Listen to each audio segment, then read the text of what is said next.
Bonjour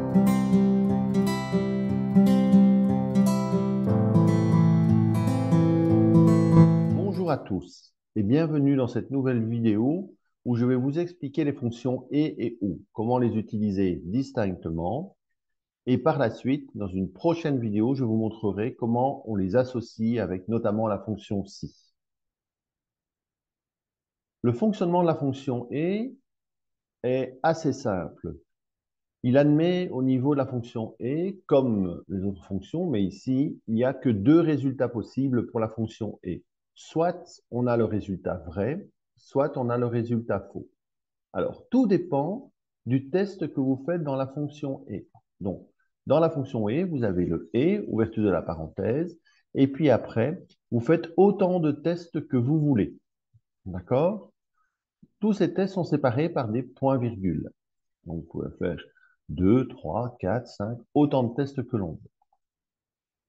Dans ce cas-ci, ce que j'ai fait, c'est pour l'exercice que l'on verra après sur Excel, j'ai mis la note des étudiants, qui sont sur 20 par matière, Olivier, Nathalie, Luc, et on a chaque fois chaque matière. Le but, c'est que je mette en résultat si chaque étudiant a réussi. S'il a réussi, je vais mettre vrai. Si il n'a pas réussi, je mettrai faux. Alors, pour ça, il faut absolument que chaque étudiant ait au moins 10, d'accord, pour pouvoir réussir. Si il a 10 et plus, dans toutes les matières, il aura le résultat vrai. Si pas, on lui mettra le résultat faux. Et donc, voilà ce que je viens de dire ici. Et si tous les tests sont réussis, donc on mettra la fonction et écrira vrai. Sinon, ce sera faux. Là, c'est pour la fonction et. Pour la fonction ou, au niveau du fonctionnement de ou, eh bien, c'est le même principe que le fonctionnement de et, mis à part que, ici, dans la fonction ou, il faut qu'il y ait au moins un des éléments qui est prévu dans la fonction ou pour qu'il mette vrai. Donc, si un des tests, donc un seul des tests au minimum, eh bien, est réussi, eh bien, il va mettre la fonction, il va mettre le résultat vrai. Sinon, il mettra faux, si aucun des tests n'est valide. Donc, dans ce cas-ci, j'ai de nouveau fait la même chose, mais là, j'ai changé un petit peu, j'ai mis, eh bien, est-ce qu'il est ajourné? Donc, si une des matières est inférieure à 10, eh bien, il me mettra vrai. Donc, par exemple, Olivier ici, il a 12 en maths, 10 en français, mais par contre, il a 8 en géographie, donc il est ajourné. C'est le même principe que l'autre. Donc, il faut absolument qu'il y ait un des tests qui soit réussi pour qu'on puisse mettre vrai. Sinon, dans tous les autres cas, il mettra faux. Voilà. Donc, je vais passer maintenant à l'exercice au niveau d'Excel, enfin les deux exercices au niveau d'Excel, une fois avec et, une fois avec O. À tout de suite. Voici. Nous sommes ici à l'exercice. Et donc, nous sommes dans le cas du fonctionnement de et. Donc, je voudrais savoir si Olivier, Nathalie ou Luc ont réussi. Donc, pour ça, il faut absolument qu'ils aient réussi dans les trois matières. Donc, normalement, Olivier devrait avoir faux, puisque en géographie, il a 8. Nathalie, même chose, elle a 8 en maths, 5 en français, donc elle ne peut pas réussir. Par contre, Luc a 10, 15 et 14, donc normalement, il faudrait lui mettre le résultat vrai. Donc je vais utiliser, dans ce cas-là, je vais utiliser donc la fonction et égale, donc pour commencer une formule, et ouverture de la parenthèse, et puis vous voyez qu'ici il est marqué valeur logique 1, valeur logique 2, etc. Ce sont des tests. Donc mes tests, ce seront est-ce que B4 est supérieur ou égal à 10, d'accord?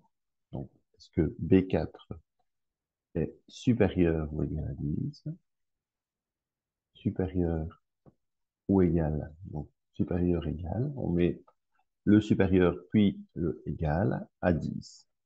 Point virgule pour séparer, pour dire qu'on passe sur un autre test.